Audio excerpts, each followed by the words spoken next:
questions? All right.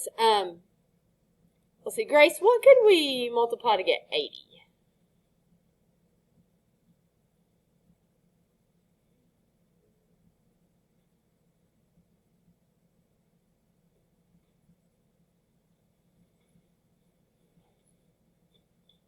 Some things come up that are very obvious, like 8 and 10. Is that going to help us here? Can't take the square root of either one of those. I could use 4 and 20. That would work. But I just put an alert up here not to leave 20. So that tells me there's probably something bigger. So what other number do we think might go into 80? 16 is going to work. If 4 will go, try 16. A lot of times it'll work. So 16 times 5 here. So the square root of 16 is going to be 4. And then the 5 has to stay underneath the square root.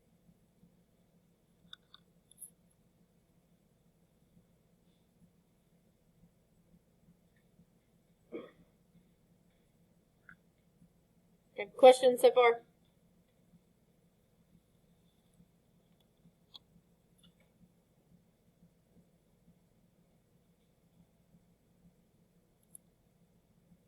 All right, so I'm going to teach this second part the way I teach it to my Math 1 kids whenever I teach this.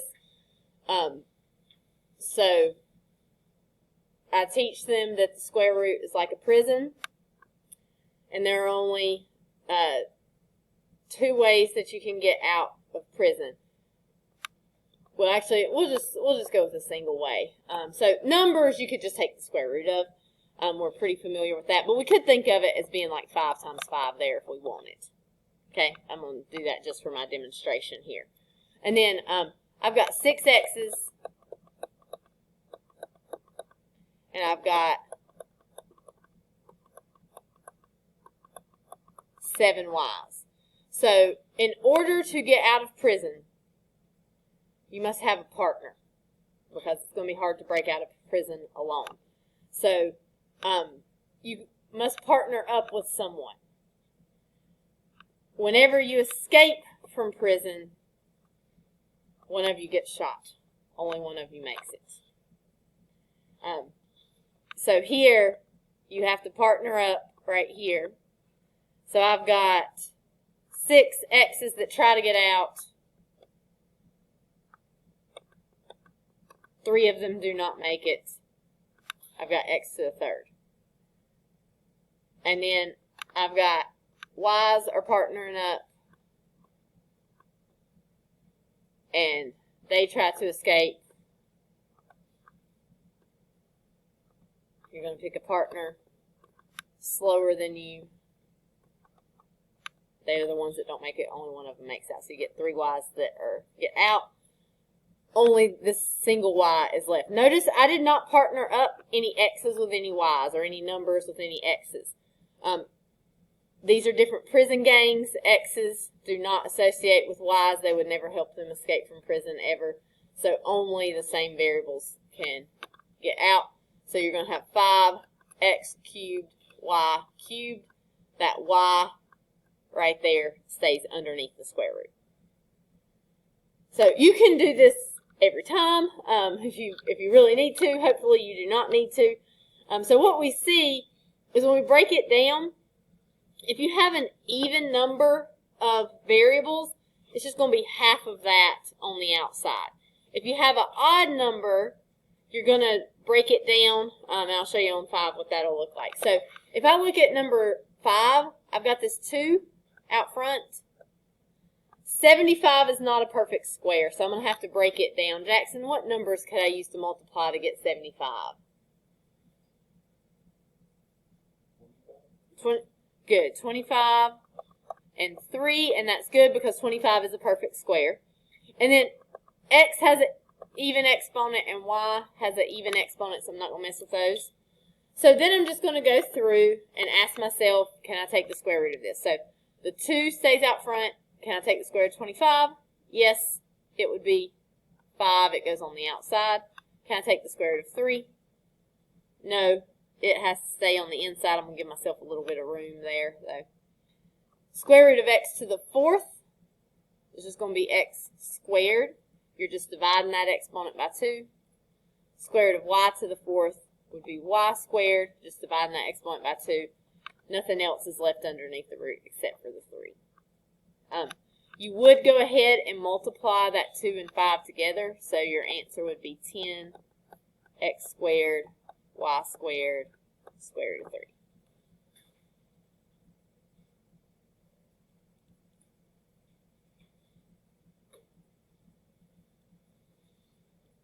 Okay, questions? All right, let's look at 6. 6 is a little bit trickier because you have an odd exponent right there for your 7. So whatever's out front, you just leave it out there. It's going to be multiplied by whatever you pull out. 72, how could I break it down? The best way is 36 and 2. Those are your 36 is your biggest perfect square that will go into it. It will break down with 4 and something. Maybe, yeah, 4 and 18, or you could do like 9 and 8 there. But 36 and 2 is going to be the most straightforward way. This x to the 7th, because that's an odd number, I'm going to write it like this: x to the 6th with the leftover x over here, and then y squared. So if you have an odd number, you are going to break that down into the even number below it and then the leftover x that's there. So now you're just going through and asking yourself what you can take the square root of. So square root of 36 is 6. It goes on here on the outside. 2 I cannot take the square root of, so I'll leave it over here. What is the, let's see, Braden, what's the square root of x to the 6th? Good. X to the third, we just divide that exponent in half. The x right here can't get out because it doesn't have a partner. It doesn't have anybody to help it escape.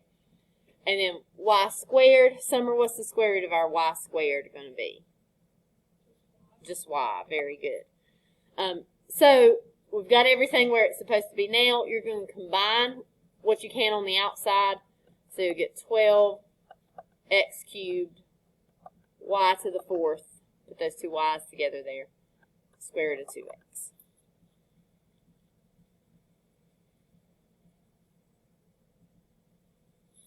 Are we all okay here? Remember doing this, hopefully. All right, so hopefully you guys have rationalized denominators before. Have you been told you cannot have a square root in the bottom of a fraction? Some have, some maybe not so much. The ones that look like they have seen this before are the ones that had Math 3 last semester. So you may or may not have seen this. So lots of times students ask me, Ms. Hart, why have we got to do this? And I can usually give them a good answer, at least mathematically, why you need to be thinking about it like this. So rationalizing the denominator is something I don't like because, and in fact, when you get to calculus, they do rationalize the denominator on some answer choices on the multiple choice, but you don't have to rationalize the denominator. I don't really know why it's that much better, but a rational number is a number that can be written as a fraction. Square root of 3 is not a rational number. Because it is a long repeating decimal that's going to go on forever, that doesn't have a pattern to it. So, yeah, we do square root of 3. We got 7.73205. So on, right? It's an irrational number.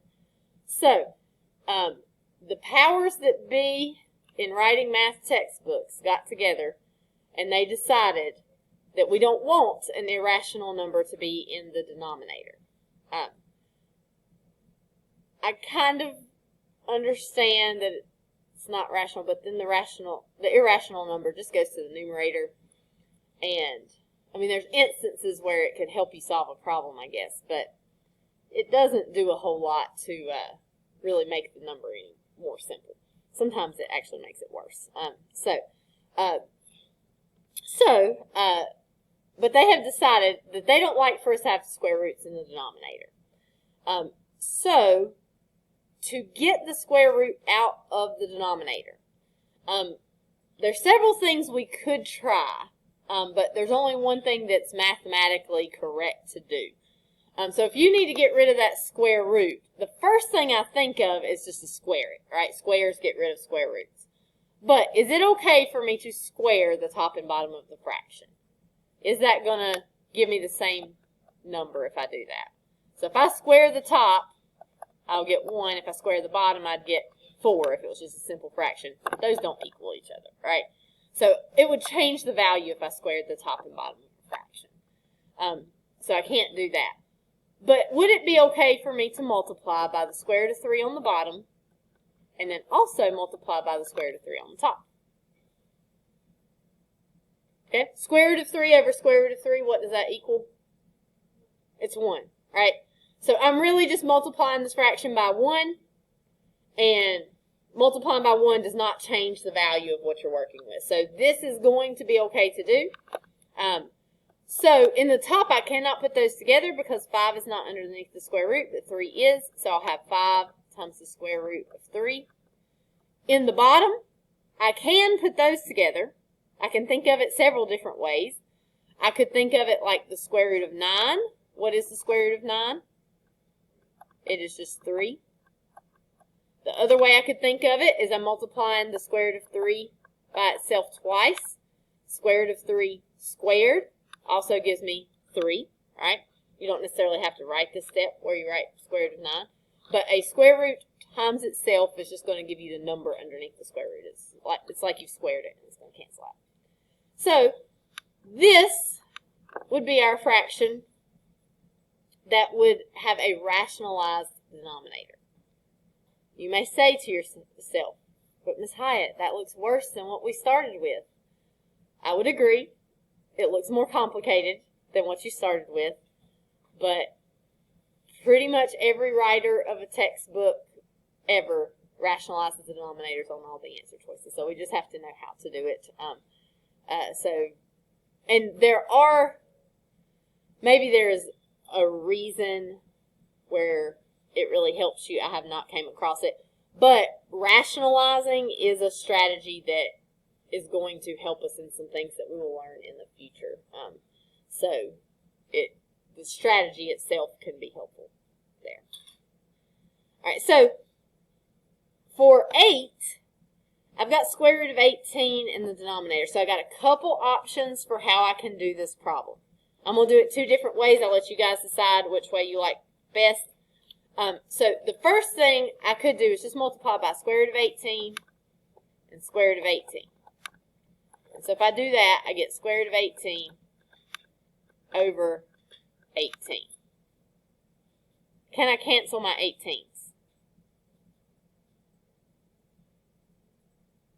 One's under the square root, one is not. I cannot cancel those 18s. So be careful with that. In fact, back here on my math jokes wall, I've got one where they did that, where they had square root of 2 over 2. So they canceled out the 2's, and then it just left them with an empty square root because there's nothing underneath it. Don't do that. It's not correct. So you can't do anything here, but 18 will simplify. How could I break down 18? What numbers could I multiply to get 18? 9 and 2. So that could be 9 and 2, which would give me 3 square root of 2 over 18. Now, I could not cancel these 18s when one was under the square root and one was outside. But now I have 3 and 18, and both of those are on the outside of a square root. So I can reduce those. So I could divide both of those by 3, divide that 3 by 3, and divide the 18 by 3. And this will just cancel. You'll get square root of 2 over 6.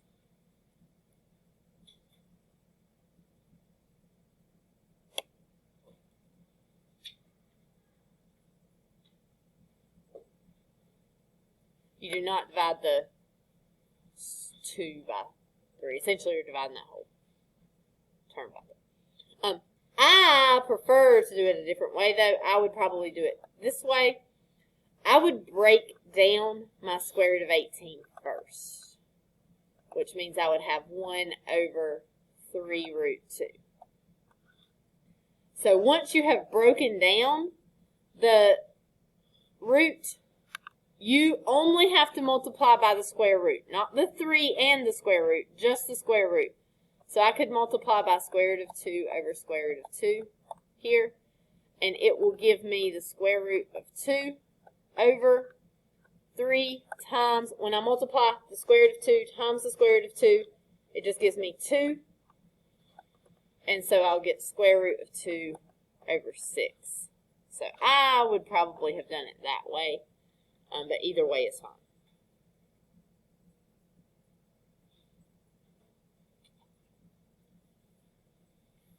Okay, questions? All right, so let's talk about rationalizing whenever we have a full expression in the denominator instead of just having a square root. So I just want to show you, like, what we just tried, like multiplying by square root of 14 and square root of 14, will not work here. Because if I did that, so don't write this down because this is wrong. If I did that, I'd have to distribute that square root of 14, and I would have 4 square root of 14 over 7 square root of 14 plus 14. It would get rid of this square root, but it would put a square root over here. So it would not work just to multiply this by the plain square root. So does anyone know what we can multiply by here?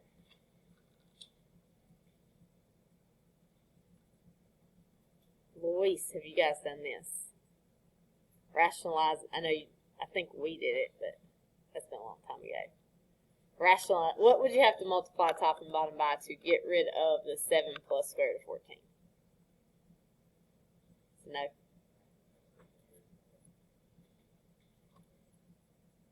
You may not have ever done this. We are going to do what's called multiplying by the conjugate.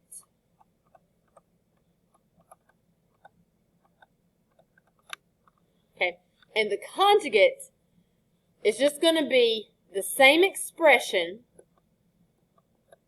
with the middle sign change. So 7 minus the square root of 14.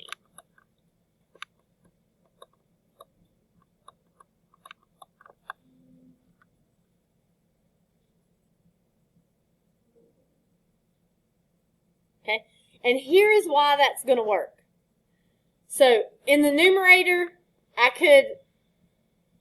just going to write this. Let's see, do I want to? I'm not going to multiply that numerator together yet because I want to see if something may cancel. So I'm going to leave it multiplied. Make sure you put parentheses around that 7 minus 14, square root of 14. In the denominator, I'm going to go ahead and multiply these together. So to multiply, I'd have to do 7 times 7, which would give me 49. Then I would do 7 times negative square root of 14. So I'd get minus 7 square root of 14. Then I'd do my inside terms. I'd get plus 7 square root of 14. And then I'd do my last terms. I've got positive square root of 14 times negative square root of 14. When I multiply square root of 14 times square root of 14, it just gives me 14. It's a positive and negative, so I'll get a minus 14 there.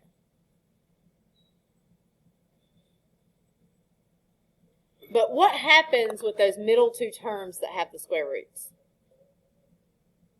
I've got a positive 7 root 14 and a negative square root of 14, 7, 14. So they cancel out. So I actually just end up with 4 times 7 minus square root of 14 over 49 minus 14, which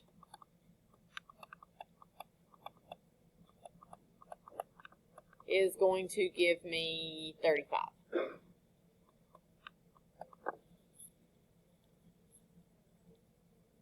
So that gets rid of the square root in the denominator. The conjugate is always going to cause those middle two terms to cancel out, which is always going to get rid of that square root whenever we multiply by that conjugate. It is essentially what we call a difference of squares. If you guys remember doing like x minus 3 times x plus 3 and getting x squared minus 9, that's called a difference of squares. So it's essentially that same idea, is that middle term, those middle terms are going to cancel out there. So it should always work. They may leave the answer like this. They may also go ahead and distribute that 4. 4 will not reduce with 35. So they might do 28 minus 4 square root of 14 over 35.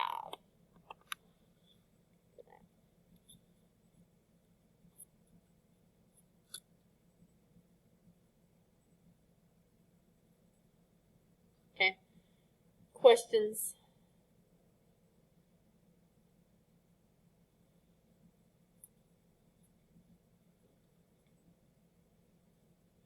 All right, so we have a similar problem on number 10. And that denominator is negative 9 minus square root of 14. And they're not always square root of 14. I was just pulling problems, and apparently Delta Math likes square root of 14. So I would multiply by the conjugate. I only change the middle sign. So negative 9 plus the square root of 14. I'm going to multiply on top and the bottom. It is important here, whenever you do this, you need to put parentheses around the bottom here and around your expression here. So if I multiply this together, I'm going to multiply my negative 9 times my negative 9, which will give me 81. I'm going to multiply the outside, and it's going to give me negative 9 plus the square root of 14. Is it okay with you guys if I don't write that down? Because what will I get whenever I do the inside terms?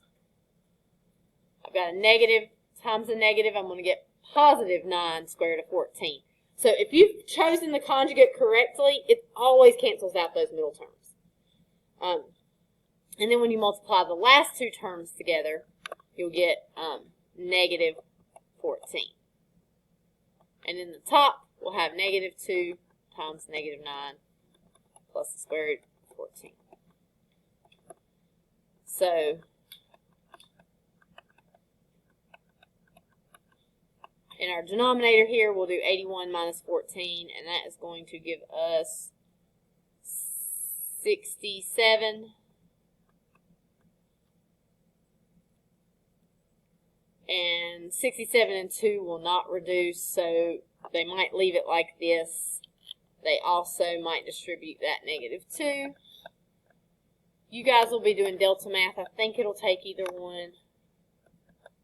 So 18 minus 2 square root of 14 over 67. I think delta math will take either one of those answers, if I'm remembering correctly. Okay, questions there?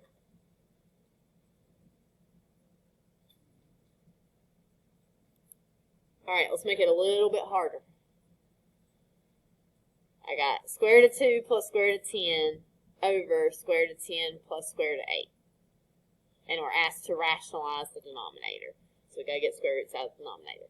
It's the same process as the last problem that we just did. I'll put parentheses here. I need to multiply by the conjugate. So I would multiply by square root of 10 minus square root of 8.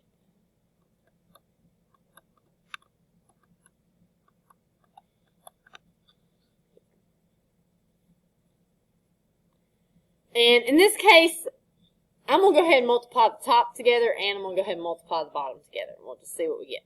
So 2 times square root of 2 times square root of 10. Both are under the square root, so it's going to give us square root of 20. Multiply the numbers together, but they stay under the square root. Then I'll have minus the square root of 16. Now here I'm going to get square root of 10 times square root of 10. So that's going to give me positive 10. Or if you want, you can make it a square root of 100, but that equals 10. So that one happened to be a perfect square. And then I've got minus the square root of 80.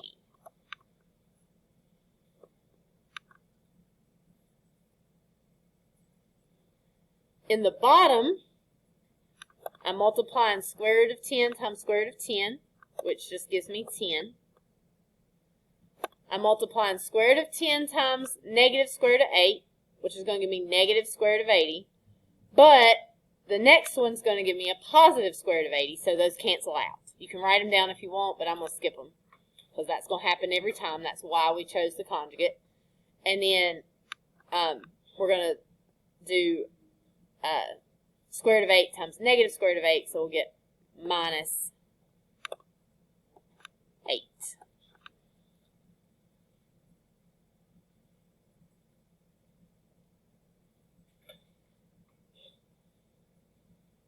Now I could have, if I wanted here, I do see something here. I've got square root of 16. What could I have written for that instead? Could have went ahead and put a 4 for that if I was really thinking. Let's break these down. 20 can break up into 4 times 5. So that would be 2 times the square root of 5. Minus the square root of 16 is just 4.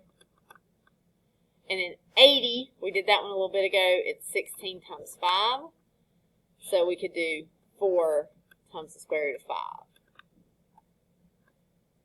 And I'll be over 2.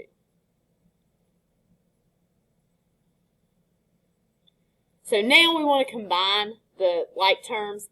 So I could put this 2 root 5 and this negative 4 root 5 together. I also could put my coefficients together, or not coefficients, my constant terms together there. So negative 4 plus 10 is going to give me 6. And then 2 root 5 minus 4 root 5 would give me negative 2 root 5. All over 2.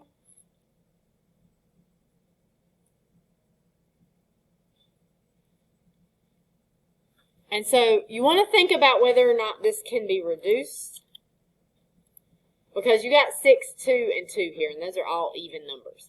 So whenever you are reducing numbers,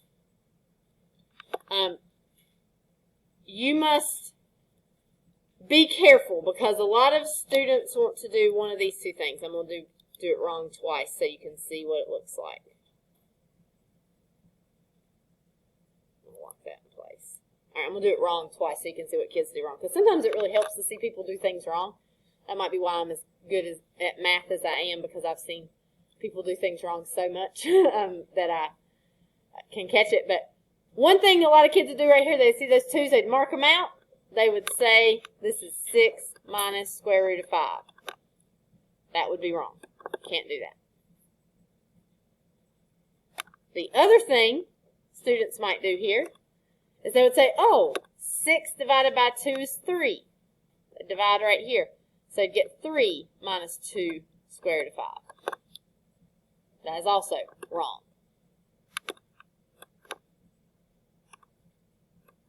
Okay, so the reason those are wrong is because you're only dividing one of the terms in the top by that value, and there's 2 separate terms there.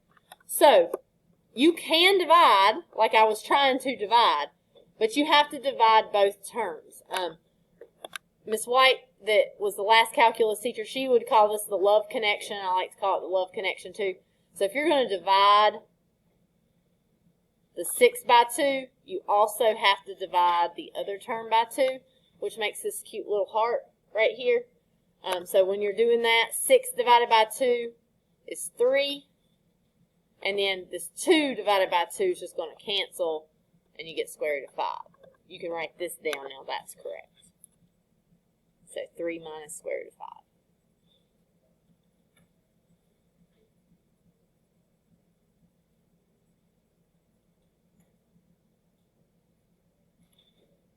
Now, love connection is not actually a mathematical term or theorem, don't go to college. Whenever you get a super smart professor that uses all correct terminology, and tell them that you just did the love connection, they're not going to know what you're talking about. But it helps me to remember what you're doing there. So.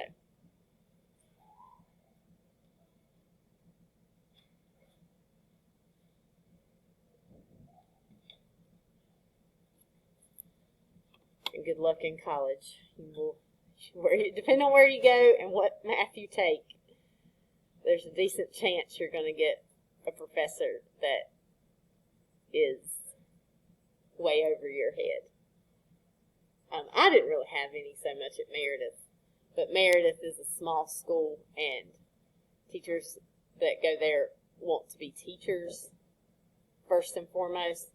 I know my husband at State, his Calc 2 and 3 class were just taught by graduate students. They weren't even professors. They were just graduate students. He had his differential equations teacher. I'm not sure if he was, well, the first one he had, I'm not sure if he was a grad student or if he was just young. But he was incredibly difficult. He would just spend like whole class periods like deriving formulas and showing you like where all the formulas came from, and he was way over pretty much everybody's head. My husband, well, not everybody, I'm sure somebody stayed in the class, but my husband dropped that one and took it again because he knew the outcome was not going to be good after that first test.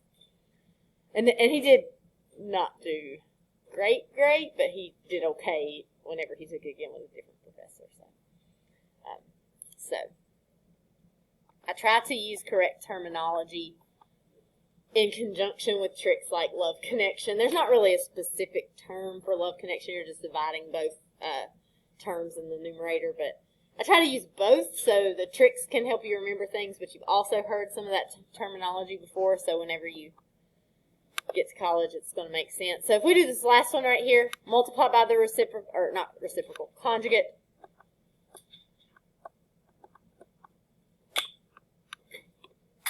Sorry. There we go.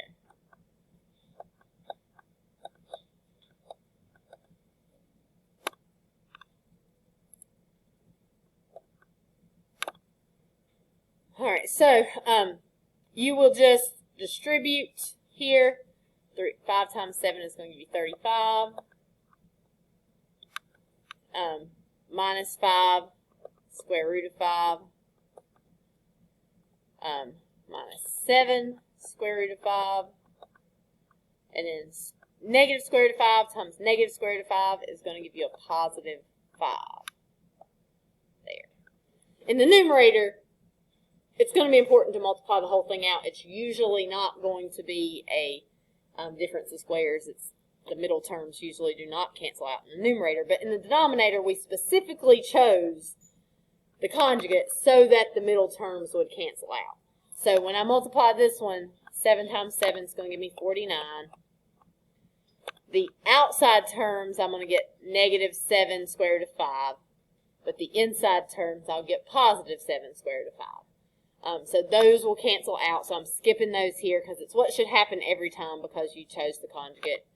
And then the last two terms, the square root of 5 times negative square root of 5 is going to give you a minus 5. You'll also notice here it always ends up being a minus on that last term because you have different signs right here. So we can combine a few things in that numerator. We're going to get 40 minus 12 square root of 5 there, and then the denominator 49 minus 5 is going to give us 44.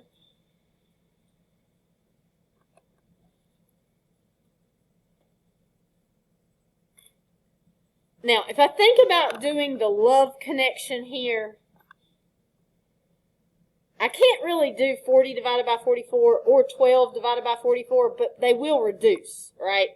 So you can do it a couple different ways. You could separate it out, 40 over 44 minus 12 root 5 over 44, and then you could reduce these. So here you can divide by 4 on top and bottom. Over here you can also divide by 4 on top and bottom. So you'll get 10 over 11 minus 3 square root of 5 over 11, or that could be altogether 10 minus 3 root 5 over 11, since they have that same denominator. The other thing you can think of is you could just think about like reducing these 3 numbers here, but you have to make sure you can reduce all 3. If 2 of them will reduce, but the other 2 will not, you can't do it. It's got to be all 3 numbers. There. So this would be our answer here. Okay, questions?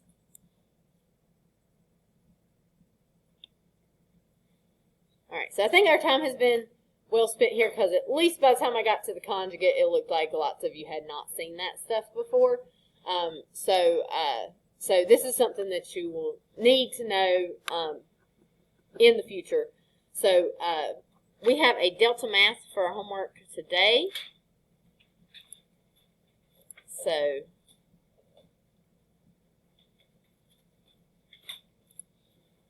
I believe, anyway, let me make sure that's right.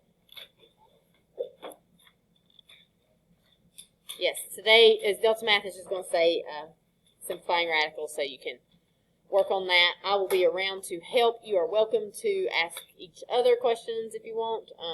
Help each other out on that. And hopefully you'll be able to get most of it done